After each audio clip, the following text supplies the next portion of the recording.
Et bonjour à vous, on se retrouve aujourd'hui pour la dernière partie, la partie high, la partie difficulté la plus difficile avant l'impossible, mais impossible, comme son nom l'indique, c'est totalement sécurisé, donc c'est impossible de réussir à casser le truc.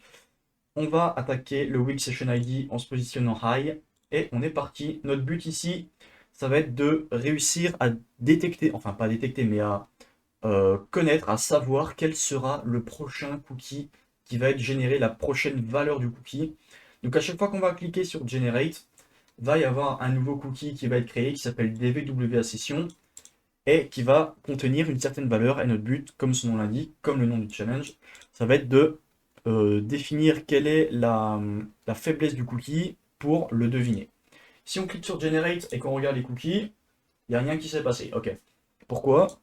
Alors, je ne sais pas exactement, mais ce que je sais, c'est que j'ai eu quelques soucis par rapport à ce challenge-là, et qu'on va finalement passer par du burp suite pour intercepter les requêtes et voir quelle est la version du cookie, comment le cookie est créé. Donc ici, je me suis mis en mode interception, j'intercepte, je clique sur le bouton, on retourne dessus, et on peut voir que là, il n'y a rien qui est positionné. Ok. Pourquoi? Si on va voir dans Request Attribute, on n'a rien.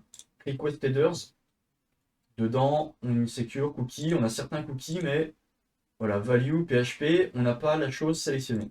Donc j'ai eu quelques soucis avec ça, mais normalement ça devrait.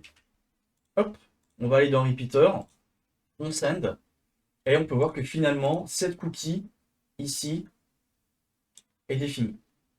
Donc en fait, c'est dans la valeur de retour qu'on a le set cookie qui est défini pour le chemin d'accès Vulnerabilities Hook ID, et on a sa valeur. Alors ici, la valeur, qu'est-ce que c'est? Ça a l'air d'être quelque chose de totalement aléatoire. C'est une sorte de hash. Et qui dit hash, on se dit peut-être que la personne qui a hashé cette valeur, en fait, a hashé un truc tout simple et qu'on va pouvoir le craquer. On va directement se rendre sur CrackStation, qui est un outil en ligne qui permet de casser des hashes. Encore une fois, il n'est pas très content. Hop, parce que j'ai pas inséré le certificat d'autorité dans mon Firefox. Donc on passe le hash suivant. Je ne suis pas un robot. Alors les voitures, paf, paf, paf, paf. Bon là il y a une voiture je crois, mais non, ça devrait aller, hein. Voilà, crack hash. Et en fait, ok, c'était bien du MD5. Alors on aurait pu aller sur certains sites pour identifier le type de hash. J'aime bien utiliser Tunnels Up pour ma part. Dessus, on met le hash, on analyse, et ça nous ressort. Alors c'est pas à tous les coups on a le bon résultat, mais là ça nous dit que c'est soit du MD5, soit du MD4. Ok. Là, ici, ça nous confirmait que c'était bien du MD5. Et la valeur, c'est 8. Ok, valeur 8. Je reclique. Alors, on va se remettre de nouveau en mode interception avec burp. Hop, je me remets en mode interception.